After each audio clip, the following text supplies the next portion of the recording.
y a lo malo le dicen bueno. Aquellos que ponen lo dulce por amargo y lo amargo por dulce. Hay un juicio, y cuando hay poca visión se puede caer en esa situación.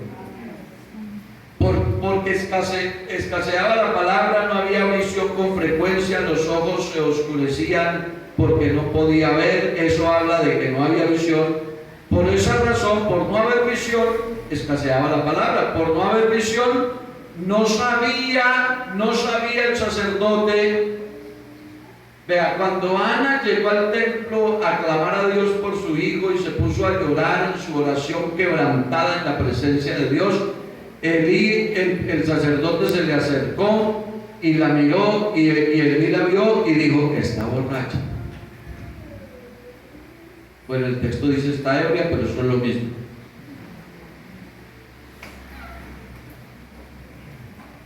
Y le habló duramente, le dijo: mujer, digiere tu vino. En otras palabras, vaya a pasar su borrachera a otra parte. Y la mujer se sintió mal. Porque, hermanos, cuando nosotros nos falta visión, cometemos errores.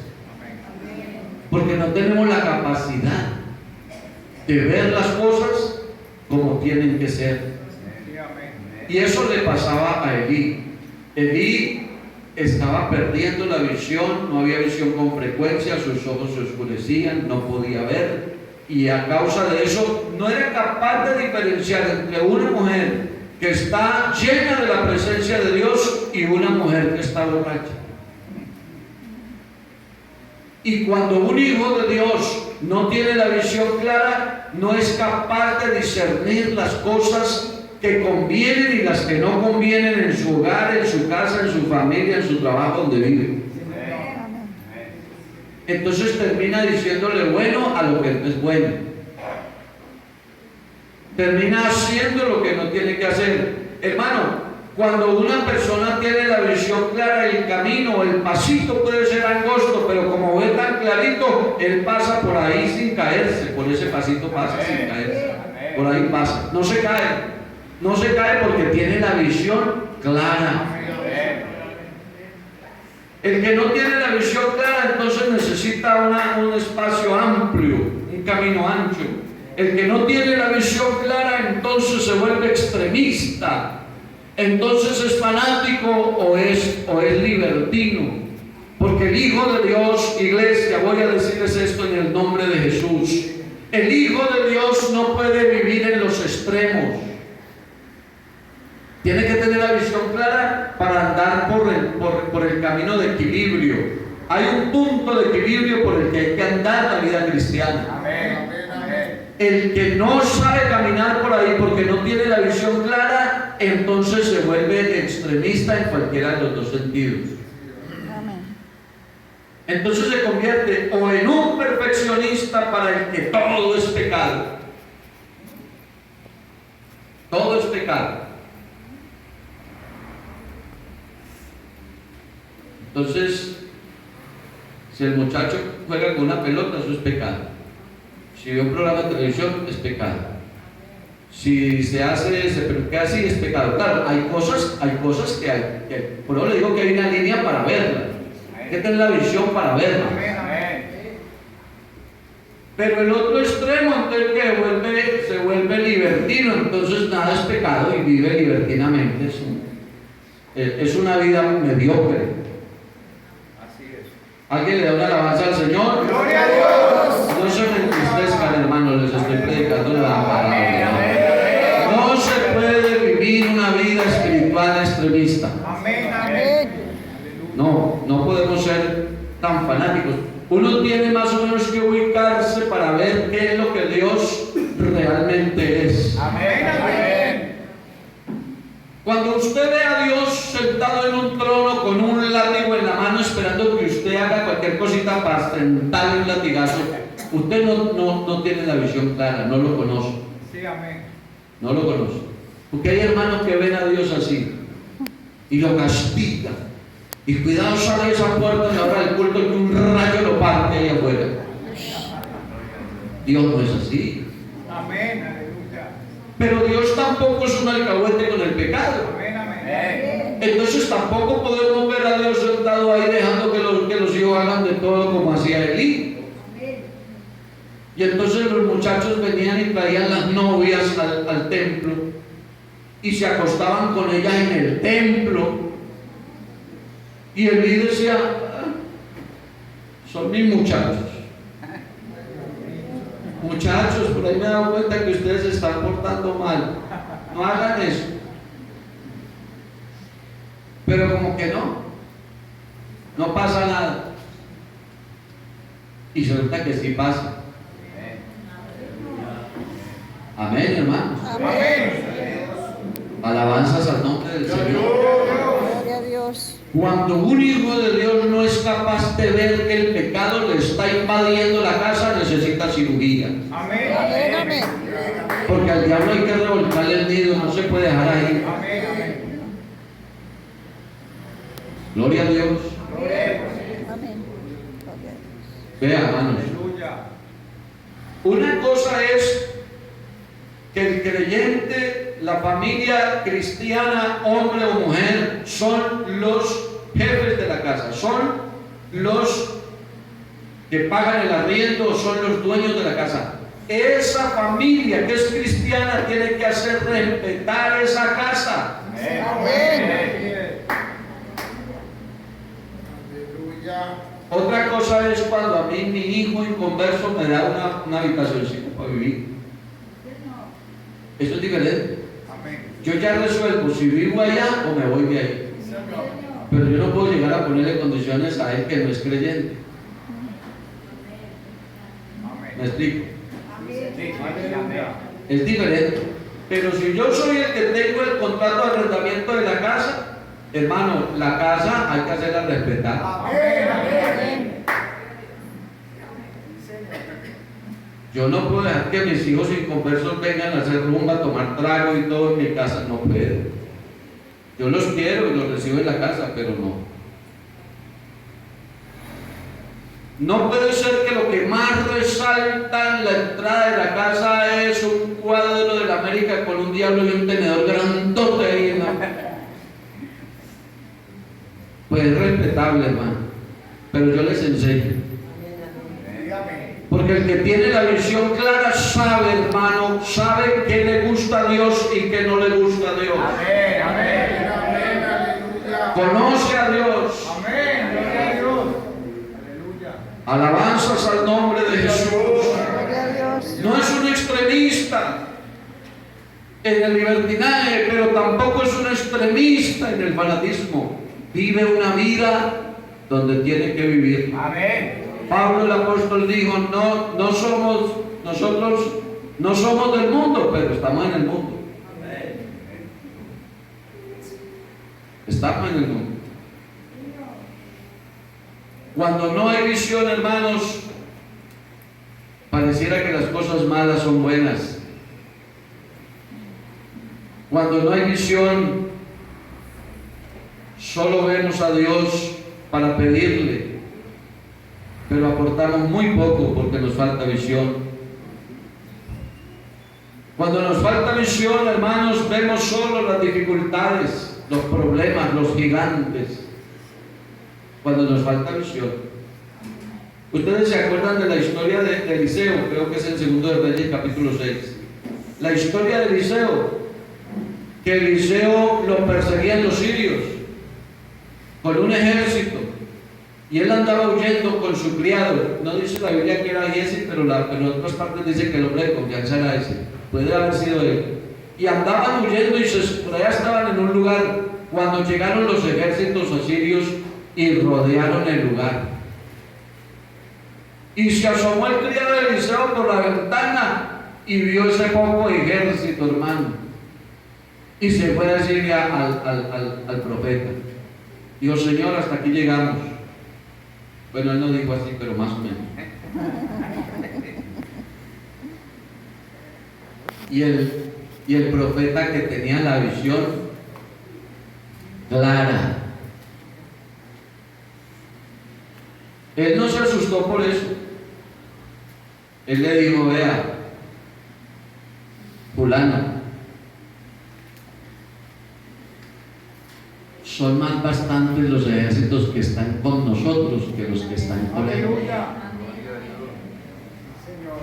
¿Y a dónde? Digo, asómese y verá. Asómese y verá. Porque el hombre que le falta visión solo ve el problema aquí, el que está aquí pegadito el problema. Y ahora que hasta aquí, hermano, no, yo ni para qué vuelvo a la iglesia con esta situación, hermano, no tiene salida. Pero el que tiene visión ve más allá del problema. Amén, amén. Saúl miraba entre el ejército y decía, ¿cuál de estos? ¿Cuál de estos? ¿Cuál de estos? Porque el grande ahí era Saúl, que la Biblia dice que era de hombros para arriba en comparación con los demás. El más grande era Saúl. Y Saúl miraba a los otros y más pequeños que él. Y miraba entre el ejército tantos que tenía. ¿A cuál le mando? Y el otro le decía, mándeme uno que pelee conmigo. Y él miraba y decía, ¿a quién? Y no veía. Pero vino un muchachito que no era tan experto, que no había hecho milicia, que todavía no había ido al ejército, que no sabía todas esas cosas, pero que había peleado con el león y con el oso, y miró al gigante y dijo, yo por encima de ese gigante veo la gloria de Dios, yo soy capaz. ¿Entiendes? Es tener una visión más amplia.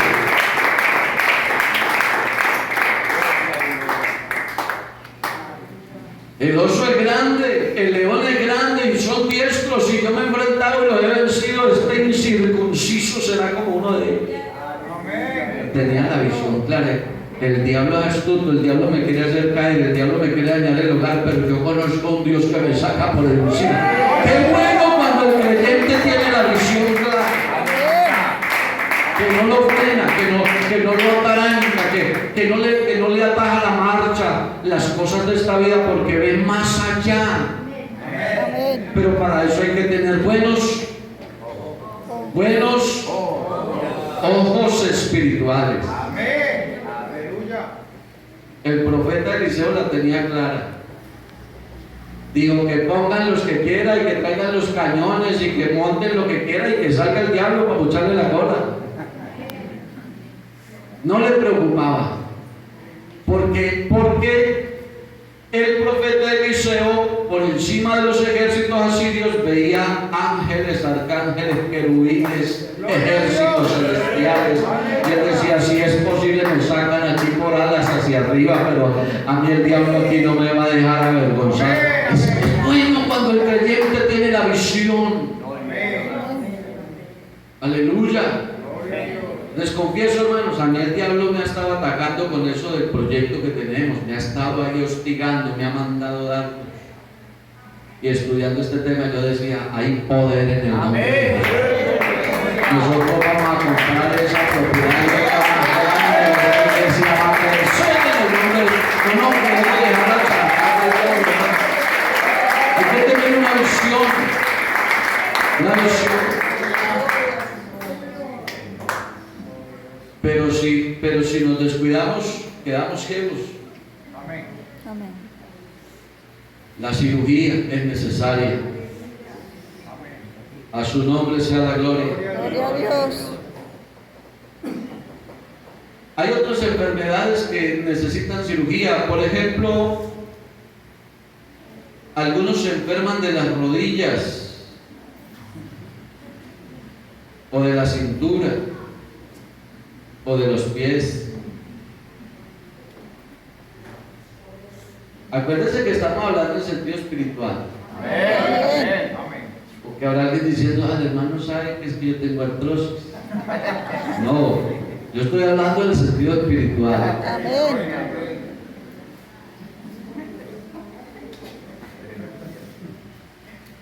En el sentido espiritual.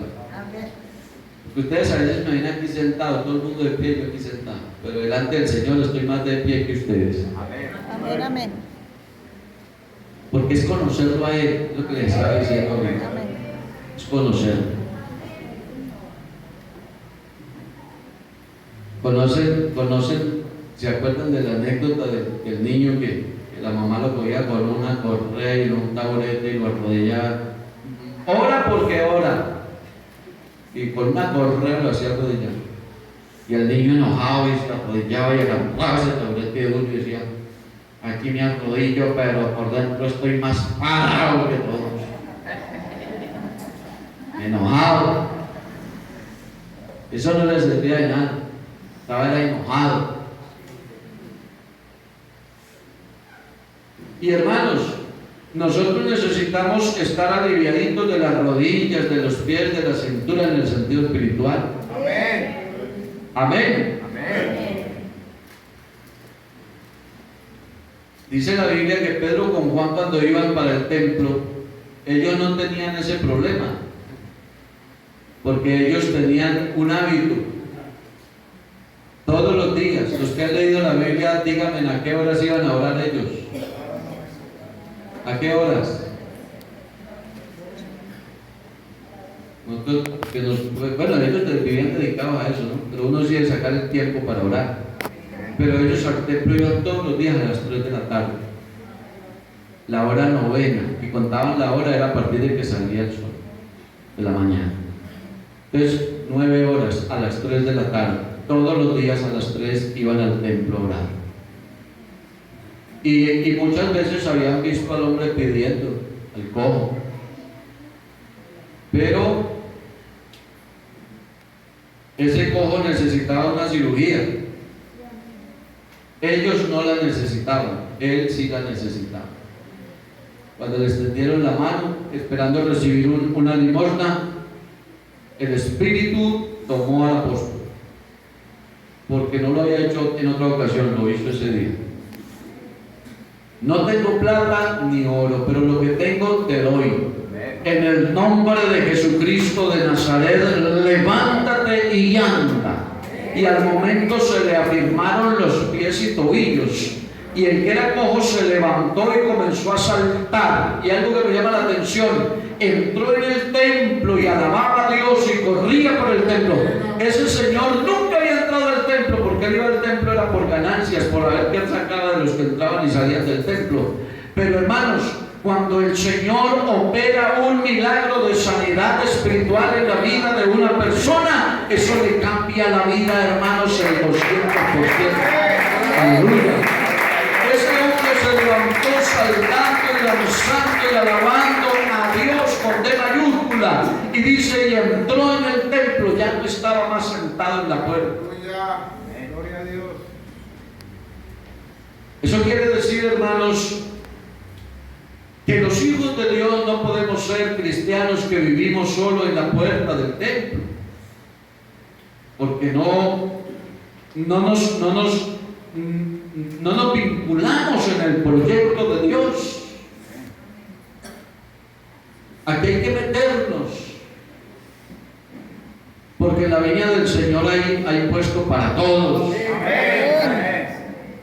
Se necesitan músicos, se necesitan evangelistas, se necesita quien haga aseo, se necesita quien evangelice, se necesitan tantas cosas en la iglesia. Amén.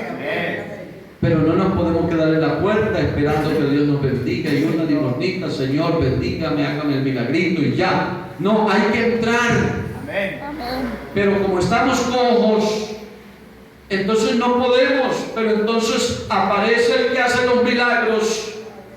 Y Él puede hacer el milagro en la vida de nosotros. Amén. Alabanzas al nombre del Señor. Gloria a Dios.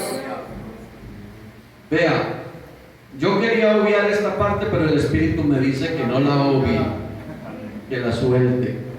Y yo le voy a hacer caso.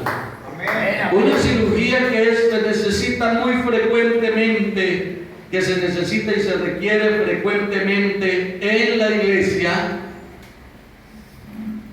es la cirugía de lengua. Amén. Amén. Amén. Gloria a Dios.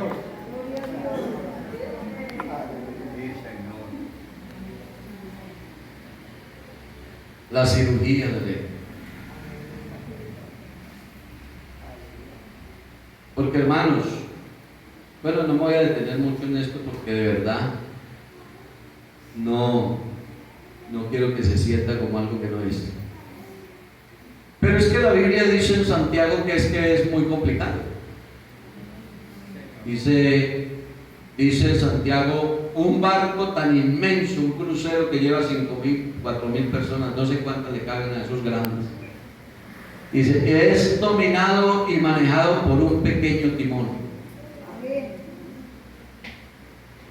Y dice, cuán grande fuego enciende, cuán grande incendio hace un pequeño fuego, ¿no? Un fósforo tan pequeño y se enciende y compara con eso lo que es la lengua. Dice, el hombre es capaz de domar todos los animales y domar tantas cosas, pero no es capaz de dominar la lengua. Aleluya. Entonces, hermanos, a veces requerimos de una cirugía de lengua. Amén. Amén. Nosotros debemos de cuidarnos para decir lo que es necesario, lo que es estrictamente necesario y lo que es edificante. La Biblia dice, ninguna palabra corrompida salga de vuestra boca, sino la que sea necesaria para la edificación. Amén. Entonces, hay comentarios que uno no debe hacerlos, hermano, porque no edifican. Hay cosas que no deberíamos de decirlas porque no ayudan. Hay que ser muy vigilantes en eso. Alguien dijo alguna vez que es muy importante conectar muy bien el cerebro antes de poner a funcionar la lengua. Amén. Porque uno a veces dice cosas y el asunto es que después de que se dicen, hermano, ya están dichas. Ya están dichas. O sea, deshonrar a una persona es fácil, pero devolverle la honra es muy difícil. Dicen que alguien que llegó pidiendo perdón, suplicando que por favor se había equivocado porque había deshonrado con sus palabras a alguien, la persona salió y le pasó una gallina y le dijo, quítele las plumas, desplume esta gallina, pélela toda. Y cuando termine, entonces vuelve y le pone las plumas y entonces viene porque arreglemos. Porque es imposible. Porque después de que se deshonra, después de que se dicen cosas, ya se dijeron. Y es muy común, hermanos, que se presenta el tema del teléfono roto, ¿no? Uno dice una cosa y la transmite y el otro le pone un poquitico y la transmite y el otro le pone otro poquito. Y eso se va creciendo. Sí, amén. Entonces la Biblia tiene términos fuertes porque la Biblia habla de que se puede llegar al chisme, dice que no debemos de ser chismosos, que se puede deshonrar a las personas con lo que decimos. Entonces hay que tener cuidado para hablar lo que sea solamente necesario para la edificación del cuerpo de Cristo. Amén, amén. Amén. Tengo citas bíblicas, pero vamos a avanzar un poquito, ya estamos terminando. Cuando la enfermedad del adulterio y la fornicación, hermanos, entra, entonces se requiere también cirugía. Para esto voy a tomar solo un pasaje. Mateo 5, hágame el favor, hermano, y proyectamos. Mateo 5, 27. Miramos este pedacito que nos enseña muy bien sobre esta cirugía que la manda el Señor. Por aquí vamos concluyendo. Dice, oísteis que fue dicho, no cometerás adulterio. ¿Siga? Pero yo os digo, dice el Señor, que cualquiera que mira a una mujer para codiciarla, ya adulteró con ella en su corazón. Y el versículo siguiente, por tanto, si tu ojo derecho te es ocasión de caer, ¿qué hay que hacerlo, hermanos? Sácalo y échalo de ti, pues mejor te es que pierdas uno de tus miembros y no que todo tu cuerpo sea echado al infierno. Y el 30, y si tu mano derecha te es ocasión de caer, ¿qué hay que hacer, hermanos? Córtala y échala de ti, pues mejor te es que se pierda uno de tus miembros y no que todo tu cuerpo sea echado al infierno. Yo creo que esto es muy claro porque En el verso 28 se habla de codiciar, y la codicia viene del corazón, ¿no?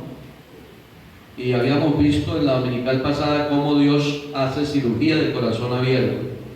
Amén, amén. O sea que se requiere cirugía en el corazón, se requiere cirugía en los ojos, se requiere cirugía en las manos para salvar el alma.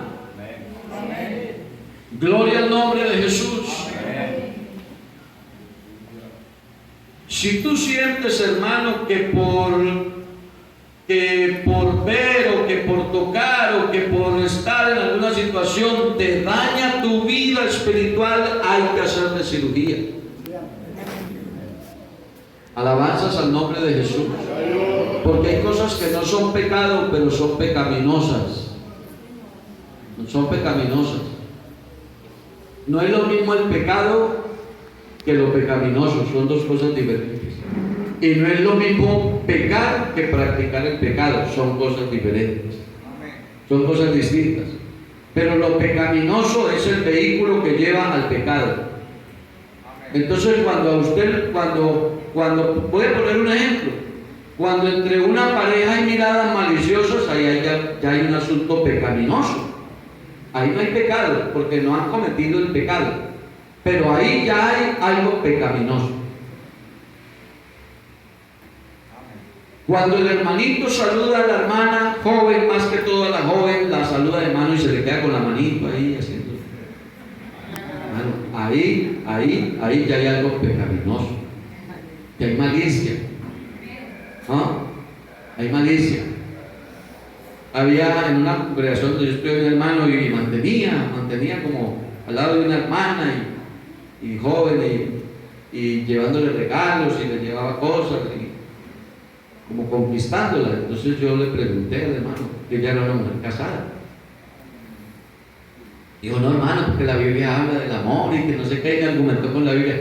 Le dije, ahí está la hermana Isabelita, tiene 75 años, llévele a la hermana Isabelita un mercadito, unos pancitos. Y se le acabó la inspiración al muchacho. Se le acabó. Porque había malicia. Eso es pecaminoso. Entonces, hermanos, si un contacto, si una mirada, si una situación de esas, siento que me está haciendo daño, yo tengo que hacerle cirugía a eso con la ayuda del Señor. Invitar al cirujano en un día o 2 o 3 de ayuno, en una vigilia. Yo no sé cómo será que usted organiza con Dios esa cita en el quirófano, en el hospital. Ya aprendimos cuál es el hospital, ¿no? Ya aprendimos cuáles son los enfermeros. Ya aprendimos, ¿cierto que sí? Entonces yo hago una cita. Digo, Señor, esta mano me va a llevar al infierno, córtemela. No se vaya a poner con esas cosas, es una brutalidad, quitarle los dedos a la mano. No vaya a hacer eso. Estamos hablando espiritualmente. Amén. Estos ojos, Señor, me están. Entonces quite, el Señor, hermano, le hará la cirugía. Y usted quedará viendo sin malicia. Y usted quedará saludando sin malicia. Y usted quedará haciendo las cosas con pureza, con respeto. Porque Dios hace la obra, hermano. La mayoría de los que hoy estamos en la iglesia éramos así, hermano. En el mundo uno vivía sin temor a Dios. Pero llegamos y el Señor nos hizo la cirugía. Dios nos cambió la vida. ¿A cuántos Dios les cambió la vida de verdad? Denle una alabanza al Señor. Aleluya. Vea, según Marcos, con esto termino, según Marcos 3 del 1 al 5, Marcos 3 del 1 al 5, cuando la enfermedad de la mezquindad llega a nuestra vida, hay necesidad de hacerle cirugía en las manos. Había un hombre que tenía una mano seca y el Señor llegó y le hizo el milagro, le hizo la cirugía y le arregló la mano.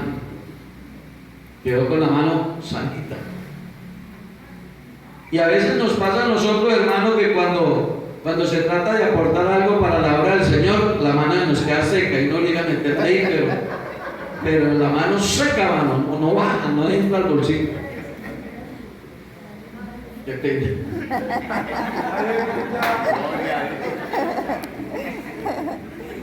Pero pasa, hermanos, pasa. Pasa. A mí me pasaba. Qué pena. A mí me pasaba. Yo duré un tiempo en la iglesia que yo no daba ni los diezmos. No debería contar esto, pero para testimonio le digo que el Señor sí opera milagros. Opera milagros. Porque a mí el pastor no me enseñó de finanzas antes de bautizarme. Y me preguntaban, ¿usted dígame? Yo decía, sí. Yo no lo he visto. Decía un hermano que vivía pendiente. Yo no lo he visto. Yo dije, sí, hermano, cuando pasan con la coquita, yo dije, eso no es un diezmo, hermano.